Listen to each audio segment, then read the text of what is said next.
eu quero contar uma história para vocês. Sabem que existia um padre e um pastor, eles eram extremamente amigos. Amigos e gostavam de ter grandes encontros teológicos. Eles gostavam de conversar sobre temas controvertidos. E ali eles tinham lindos encontros.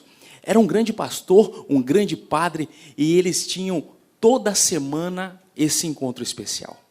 Mas o padre, sabe, ele quis atender o pastor. Ele disse bem assim: pastor, eu quero que no nosso próximo encontro, antes de nós começarmos as discussões teológicas, que nós primeiro possamos degustar um alimento. Eu quero convidar o senhor para jantar comigo. O senhor aceita? E o pastor disse bem assim: claro que eu aceito. Imagina, né? 0800, uma boca livre. É claro, eu estou dentro. Quem não gosta disso? Se você quiser me convidar, meu querido, aproveite aí a história, a oportunidade, e depois você fala: pastor, você está convidado. Eu vou ficar muito feliz também, tá bom?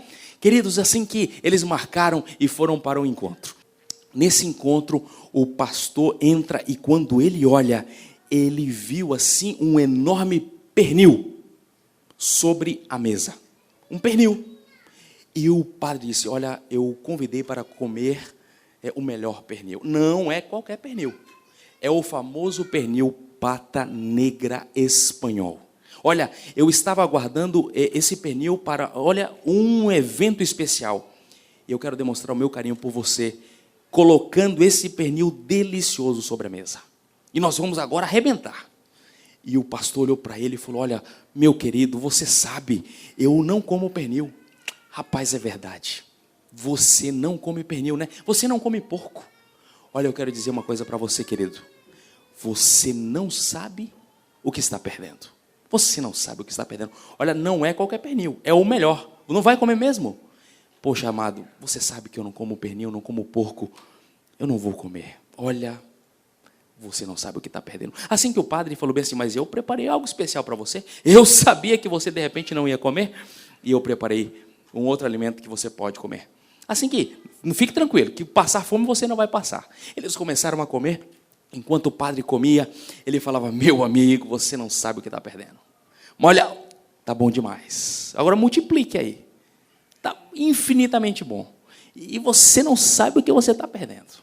E ficava falando todo o tempo isso. Chegou um momento que ele falou bem assim: olha, mas isso aqui você vai poder. Eu preparei o melhor vinho. Agora, não é qualquer vinho. Você sabe que tem umas pessoas chiques, né? Umas pessoas, você já deve ter visto isso. São aquelas pessoas que, por favor, traga para mim aquele vinho maravilhoso, 1943, aquela safra, né, o vinho seco. E a pessoa pega o vinho e ela abre e ela sente ali, né, a rolinha, né? Ela sente o cheiro, né? E fala: mas é o melhor vinho. E aí coloca na taça, você sabe que é aquela super taça de cristal, né? E a pessoa roda ali o vinho, sente o aroma e fala: meu pai, é uma delícia. E coloca na boca e você sabe que ela vai lá e degusta, joga para um lado, joga para o outro e fala: meu pai, é uma delícia, né? E o padre fez todo esse evento aí e ele foi, degustou e falou: meu pai, é o melhor vinho. Por favor, sirva-se, né? E aí o pastor falou: olha, meu querido, me perdoe. Eu não tomo bebida alcoólica. Eu não tomo vinho. Rapaz, você não sabe o que você está perdendo. Mas não se preocupe não, que eu preparei um suco para você, viu? Traga um suco aí para o nosso querido pastor. E trouxeram o suco, o pastor tomou o suco e o padre ficava tomando vinho e falava: você não sabe o que está perdendo. Terminaram de comer e começaram os debates teológicos. Estavam ali conversando e ia bem a conversa e de repente ele falava assim: olha, eu preparei algo especial para você, para terminar com chave de ouro. Traga para mim um pura. Não sei se você já ouviu falar, pura é o tabaco. Pura é o famoso charuto. Muitas pessoas pensam que o verdadeiro pura é o cubano. Não sei se você já ouviu falar, né, o charuto cubano. Na verdade, tem um charuto que é mais nobre e mais caro que o cubano. É o porto-riquenho. E eles trouxeram. E rapidamente cortaram uma ponta ali do pura, acendeu o padre, e começou ali a fumar. E falou: agora, senhor, por favor, é o melhor. E o pastor outra vez fala: rapaz, você me perdoe, são 3 desfeitas, né? Não é por maldade, eu não fumo. Você me perdoe, eu não fumo. Rapaz, você não sabe o que você está perdendo. Você realmente está perdendo muito, viu? Foi o pernil espanhol, pata negra, o vinho e agora o pura. Não, você perdeu. Agora eu ganhei. Eu aproveitei. O você não aproveitou, eu aproveitei. Terminaram de conversar, passaram a noite debatendo, e de repente o telefone do pastor toca. Era a esposa do pastor. E o pastor fala: amor, já estou indo, tá bom? Já vou para casa. Tá bom, tchau, beijinho. Falou: meu querido, eu tenho que ir embora. Mas você já vai? Eu tenho que ir embora. Porque eu tenho a minha esposa, né, em casa. E ela está me esperando. E aí o padre falou: rapaz, eu vou ficar aqui sozinho, olha. Eu vou ficar aqui sozinho. E o pastor olhou para ele e falou assim: meu querido, eu posso ficar sem comer, né, um pata negra, sem degustar um vinho, sem fumar um tabaco pura, mas eu vou dizer uma coisa para você: você não sabe o que está perdendo. Eu vou para os bracinhos maravilhosos da minha esposa. Que triste, né? Você vai ficar aqui sozinho. Eu quero dizer para você que você é que não sabe o que está perdendo. Está degustando tantas coisas e está perdendo o melhor. Eu quero dizer para vocês que vocês hoje fizeram a melhor escolha. Vocês não vão escutar, vocês não sabem o que estão perdendo, porque vocês vieram aqui para escutar a palavra de Deus. E isso é o melhor, viu? Isso é o melhor. Eu quero orar com vocês, eu posso?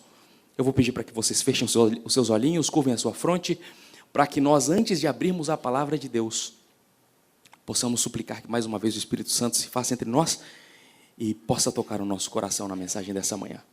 Maravilhoso Deus, nós somos imensamente gratos por todos os nossos queridos amigos que se fazem presente nessa manhã, esse local especial que o Senhor separou para nós adorarmos o Senhor.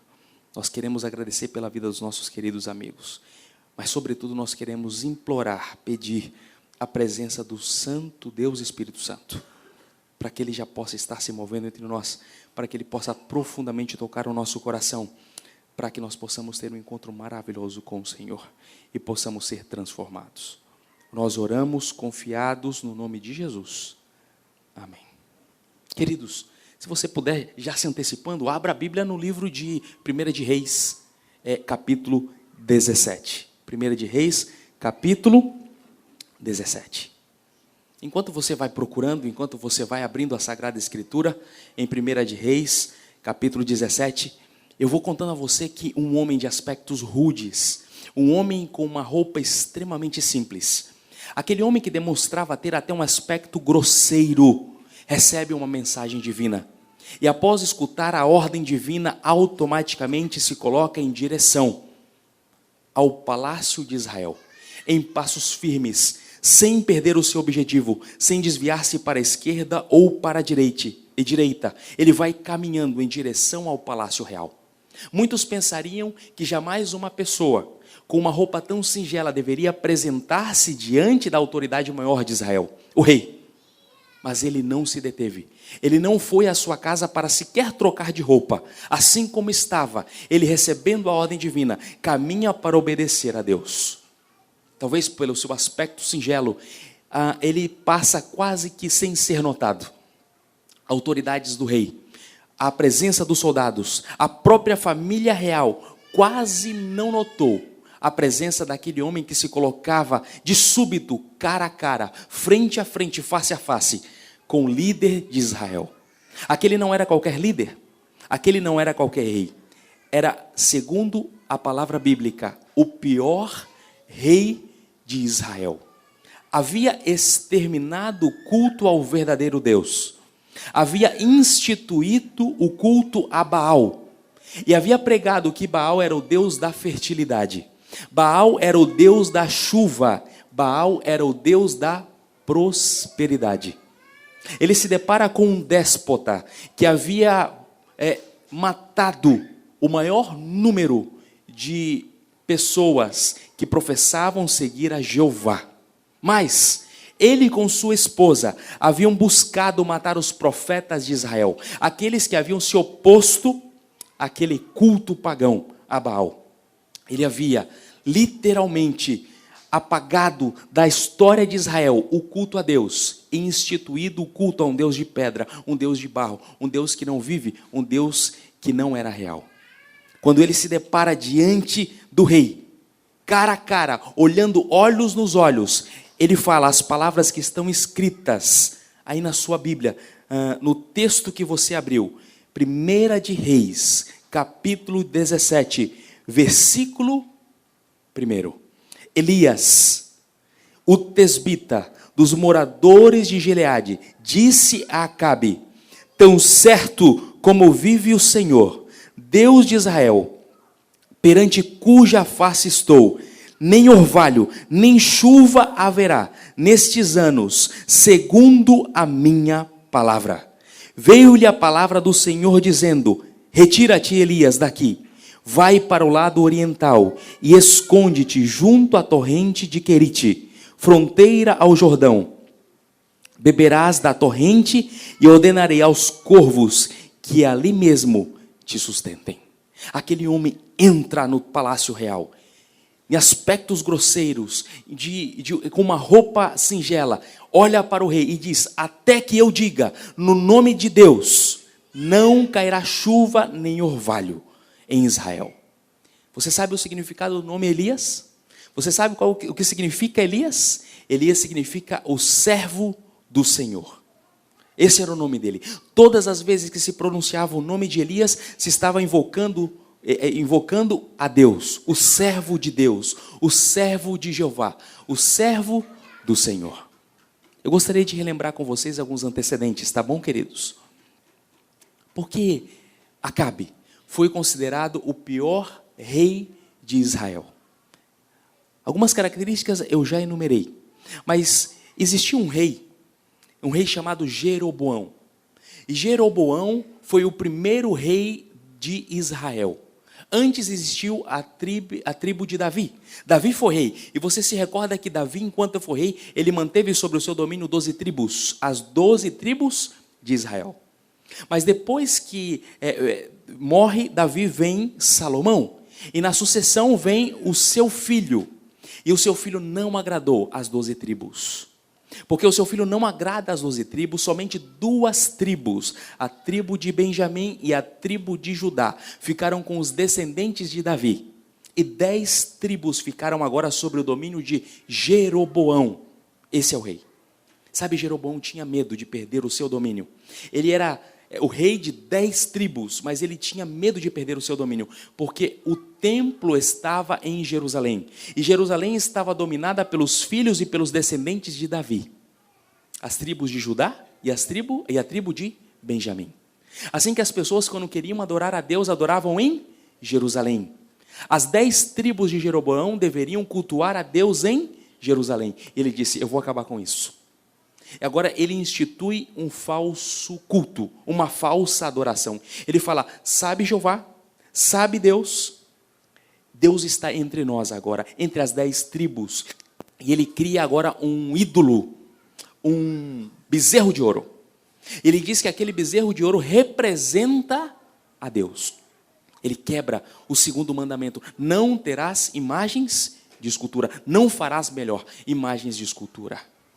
Sabe, depois que Jeroboão institui agora a adoração através desse falso ídolo, e diz que esse ídolo representa a Deus, e que eles não deveriam mais ir a Jerusalém, mas senão cultuar a Deus ali, entre as 10 tribos, todos os reis depois de Jeroboão repetiram o erro de Jeroboão, caíram no erro de Jeroboão. Mas a Bíblia depois fala que existia um rei chamado Onri, ou Onri. Esse rei, segundo a palavra bíblica, segundo o relato bíblico, diz que foi pior que Jeroboão.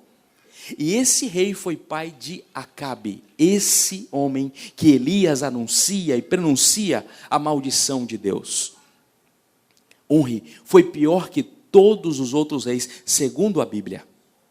Só que a Bíblia diz que Acabe foi o pior de todos os reis, pior que o seu pai. Ele foi mais longe nos pecados de seu pai. E eu enunciei para vocês alguns dos erros dele. Extermina o culto a Deus. Extermina, acaba com a adoração a Jeová. Institui como único e verdadeiro culto, o culto a Baal. Diz que Baal é o Deus da fertilidade, o Deus da abundância, o Deus que fazia a chuva, o Deus que derramava a chuva. E deixa eu me explicar para você, querido, até com alguns cuidados para as crianças que estão aqui, o que acontecia nesses rituais. Esse culto pagão, o culto a Baal, era um culto cheio de comportamentos terríveis. Ali existia a prática da orgia. Os cultos eram mesclados com rituais sexuais. Eles acreditavam que o sêmen sendo derramado na terra, nos cultos sexuais, fazia com que a fertilidade brotasse na terra. Sabe o que eles faziam, amados? Eles pegavam as suas criancinhas, os seus bebezinhos, e ofereciam em sacrifício. Eles matavam os bebês. Eles matavam as crianças. Tá bom? Outra coisa abominável. Não só eles exterminaram o culto a Deus, como eles procuraram matar os profetas e o povo que adorava a Deus. Tristemente, a apostasia ela foi cabal, ela foi total, enquanto Acabe reinou. Acabe, ele permitiu que a cidade de Jericó fosse reconstruída. Se você se recorda, lá no livro de Josué, nós lemos que a cidade de Jericó foi exterminada. Se recordam disso? Eles deram voltas ao redor da cidade de Jericó, tocaram as trombetas, os muros foram caídos e a cidade foi exterminada. Jamais aquela cidade deveria ser reconstruída, colocando que o seu coração estava completamente em oposição a Deus. Acabe reconstrói a Jericó. E o pior de tudo, ele se casa com Jezabel. Jezabel era filha do rei de Sidom. E o filho, sendo filha do rei de Sidom, o rei de Sidom, ele era um homem que adorava tanto a Baal, que o seu próprio nome tinha o nome Baal no meio. Era uma mulher extremamente devassa, má. Uma das mulheres que trouxe a apostasia completa e plena junto com o seu esposo ao reinado de Israel. É diante dessa situação que Elias se levanta. É diante dessa situação que Elias tem que cumprir o seu papel. Tem que anunciar que Deus havia prometido a bênção, se recordam da pregação passada? E a maldição. Se vocês me obedecerem por amor, vocês vão ter prosperidade e bênção.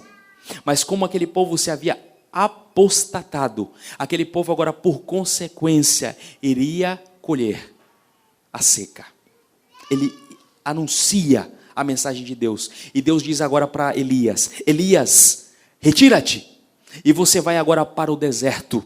Você vai agora para um riacho. O riacho de Querite. Sabe, queridos, quando nós pensamos que chega o clímax da mensagem, quando nós pensamos que Elias, depois de anunciar a maldição, que agora ele vai duelar em favor de Deus, Deus fala bem assim: olha, agora que você aparentemente chegou ao clímax, eu digo para você, retira-te, sai e vai para o deserto, vai para o riacho de Querite. Eu não sei se isso já aconteceu com você, amado. Eu não sei se você já, de repente, pensando que você ia brilhar, que você ia chegar à estratosfera, que você ia atingir as estrelas.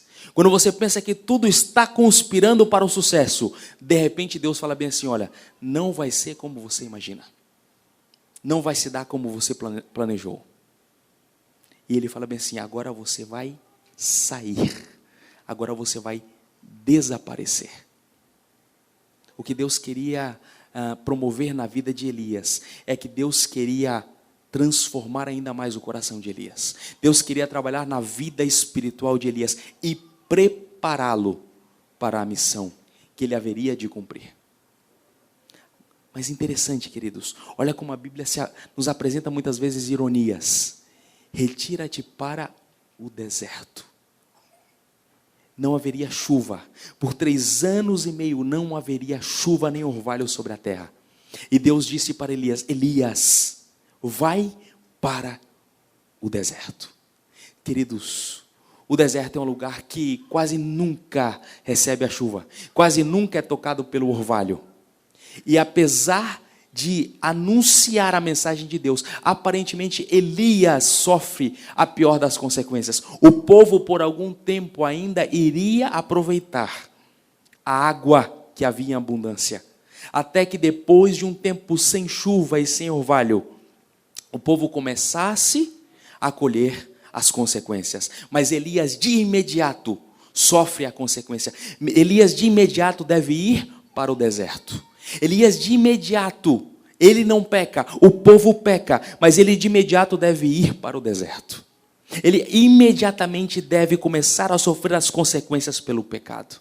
Que ironia. Interessante que você vai entender que na mensagem de hoje, Deus sempre vai falar a você dessa maneira. Esse é o ciclo que Deus fala conosco. Deus te dá uma ordem. Te faz uma promessa.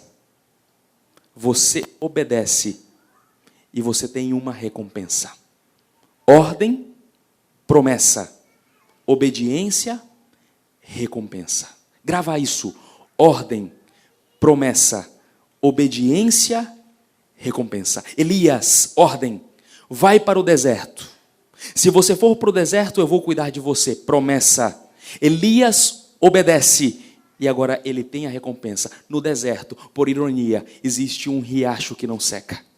E ali ele consegue tomar água. As pessoas agora sofrem as consequências. E o papel se inverte. As pessoas não têm água. Mas em meio ao deserto existe água para que Elias possa se nutrir. Em meio ao deserto, os corvos estão levando pão e alimentando a Elias. Ordem, promessa, obediência, recompensa. Isso já aconteceu com você, amado? Você já recebeu uma ordem? Vem uma promessa e agora nós ficamos na dúvida, obedeço ou não obedeço? Se você obedece, você recebe a recompensa. Se você não obedece, você sofre as consequências da desobediência. No nosso dia a dia, nós recebemos todos os dias a oportunidade de obedecer a Deus ou não, de colher as bênçãos ou sofrer a maldição. Elias está ali, sofrendo pelo pecado do povo. Ele obedeceu, ele foi fiel, ele não andou pelos descaminhos do povo, nem pelos descaminhos de Acabe e Jezabel, mas ele sofre as consequências pelo pecado do povo. Eu gostaria de fazer uma rápida observação seguinte. Nós temos aqui muitos papais, né? Temos aqui muitas mamães. Temos muitas pessoas aqui adultas que são responsáveis pelos seus filhos. Ontem eu estava com um pequeno. Eu sou hoje o vice-diretor de uma escola e eu estava ali esperando que os papais passassem e buscassem os seus filhos. Algumas vezes ali, sexta-feira, eu chego em casa às 7, 8 horas da noite. Porque os papais se esquecem dos seus filhos. Eu não sei como, né? E eu depois tenho que chegar e falar, papai, não sei o que está acontecendo com você. Por que você está se esquecendo do seu filhinho? Interessante, ontem ficaram todos os pequenos comigo. Eram os pequenos, os do jardim, os do primeiro, segundo e terceiro ano. Eu acho isso um absurdo. E às vezes eu sou um pouquinho forte com os papais. E eu sei que ficou um garotinho e eu ligava, não conseguia entrar em contato com a mãe. Eu falei, filho, onde você mora? Ele falou, pastor, eu moro aqui perto. Eu falei, você sabe chegar à sua casa? Ele falou, eu sei, então eu vou levá-lo. Entre aqui atrás do meu carro. Ele ficou lá atrás, e eu fui dirigindo, ele não sabia o que era esquerda nem direita, mas ele, tio, vai direto, vira para cá, vira para lá, e nós fomos. Enquanto nós fomos, eu comecei a conversar com ele, e eu falei bem assim, filho amado, você mora com o papai e com a mamãe? Ele falou, não, o papai e a mamãe se separaram. E ele falou bem assim, eu falei, filho, o papai e a mamãe se separaram, você sofreu muito com isso? Ele falou, eu sofri, pastor. Eu falei, por que você sofreu? Ele falou, eu sofri porque o papai traiu a mamãe e a mamãe traiu o papai. Eu falei, filho, eu não estou entendendo.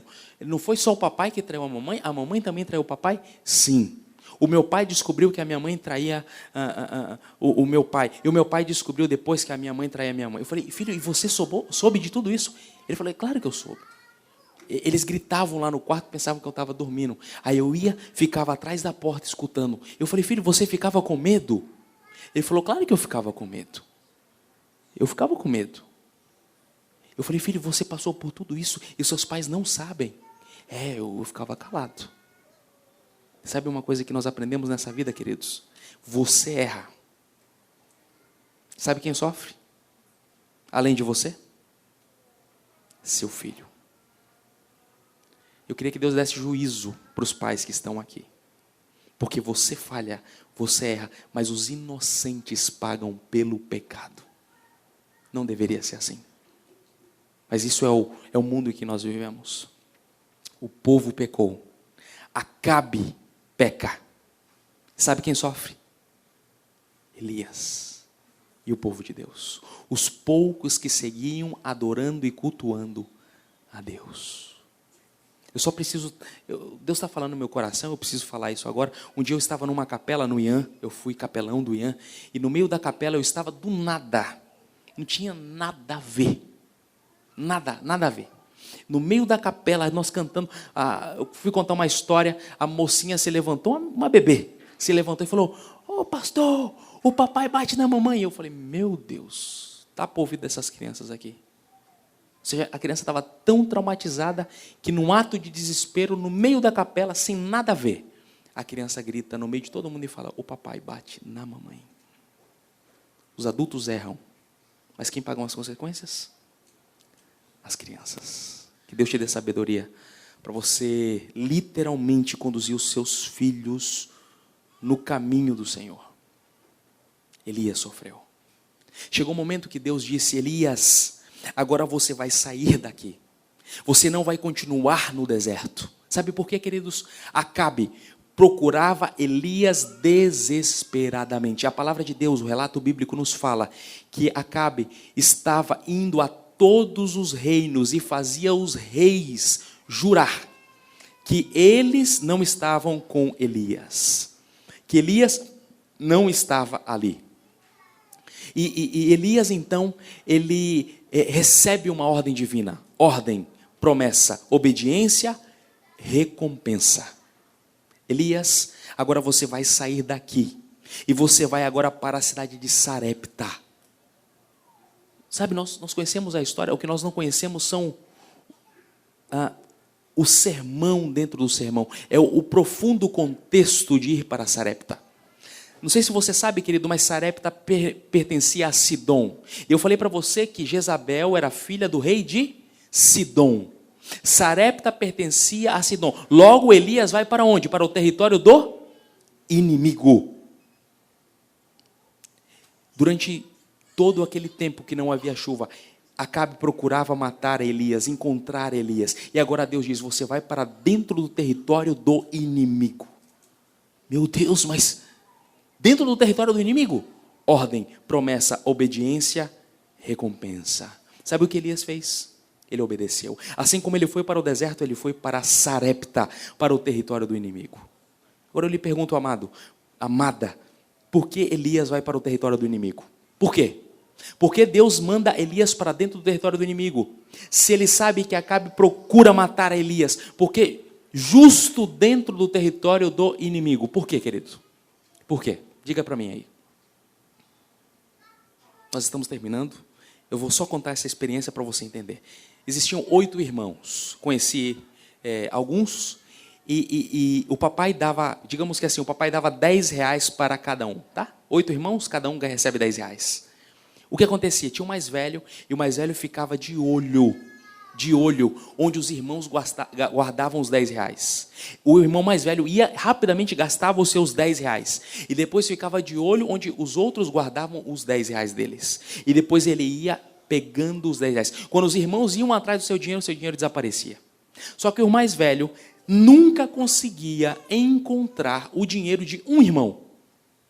Agora, adultos, eles começavam a conversar ali e rolou essa curiosidade. Rapaz, onde que tu guardava o teu dinheiro? E ele falava assim: como eu sabia que você era o mais velho, e como você era o artista que pegava o nosso dinheiro, eu pegava o meu dinheiro e colocava no meio da tua gaveta. No meio da tua gaveta.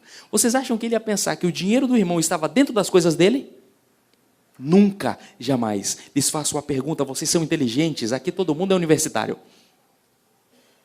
Por que Deus manda Elias para o território do inimigo? Por quê?